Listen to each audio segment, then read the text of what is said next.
আসসালামু আলাইকুম ভাইরানা Facebook page থেকে প্রিয় অডিয়েন্সদের শুভেচ্ছা জানাচ্ছি। যাই হোক, আমি এখন আছি টাঙ্গাইলের আমার মাতৃভূমিতে। যাই হোক, কিছুটা ভুল হয়ে গেছে, ক্ষমা দৃষ্টি দেখবেন। আপনি কি করতেছেন এখন? এই ড্রেন পরিষ্কার করে পানি সাপ্লাই দেন লাগে। ড্রেন পরিষ্কার করতেছে। দর্শক, আপনারা দেখতে পাচ্ছেন পানি সাপ্লাই করতেছে। উনি আমাদের এই বাংলাদেশের একটি গর্বিত নাগরিক। যাই হোক, গর্বিত নাগরিক কেন বললাম, এগুলো যদি ফসল না ফলায়, উনি যদি সাহায্য না করে, এদিকে আসেন আপনি, এই ক্যামেরাম্যান, দেখেন কি কাজ করতেছে উনি।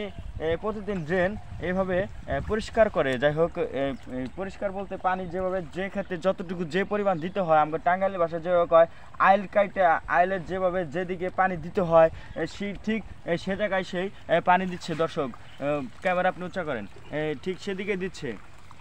দর্শক, এখন আপনারা দেখতে পাচ্ছেন এই ড্রেন দিয়ে যে পানি আসতেছে, আইল দিয়ে পানি এই এক ক্ষেত্র থেকে আরেক ক্ষেত্রে পানি দিতেছে। এই ক্ষেতগুলো যে পানি দেওয়ার একটি উদ্দেশ্য, কারণ আপনি বলবেন যে কোন জায়গায় কি পরিমাণ পানি দিতে হয়? পানি পরিমাণ বুঝাই দেওয়া লাগে। হ্যাঁ, পরিমাণ হিসাবে 2 দিন 1 দিন পর পর 24 ঘন্টা পর পর ছিড়ান দেই। হ্যাঁ, হ্যাঁ, কত খেতে 3 দিন পর পর দেই। হ্যাঁ, হ্যাঁ, এইভাবে খেত বুঝে দেওয়া লাগে। ক্ষেত বুঝে দেওয়ার লাগে।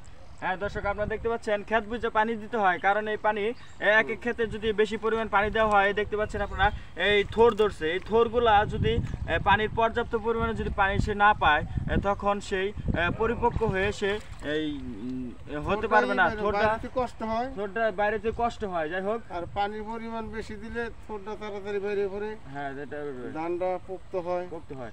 হ্যাঁ দর্শক, দেখতে পাচ্ছেন এই ভিডিওটির মাধ্যমে একটি শিক্ষামূলক ভিডিও। সারা বাংলাদেশে যারা নতুনভাবে কৃষি হিসেবে দেখতেছেন, আপনারা এটাতে শিক্ষা গ্রহণ করতে পারবেন। যাই হোক, ভিডিওটি কেমন হলো অবশ্যই জানাবেন। আল্লাহ হাফেজ।